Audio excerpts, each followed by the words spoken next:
You ask Tiger to solve.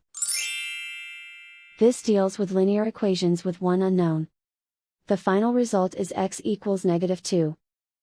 Let's solve it step by step. Group all constants on the right side of the equation. Add 8/5 to both sides.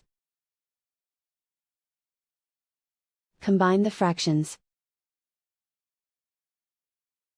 Combine the numerators.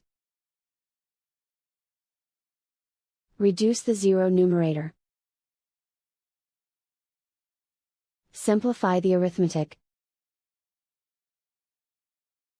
Combine the fractions. Combine the numerators. Isolate the x. Multiply both sides by inverse fraction 5/4. Group like terms. Multiply the coefficients. Simplify the fraction. Multiply the fractions. Simplify the arithmetic. And so the final result is x equals -2.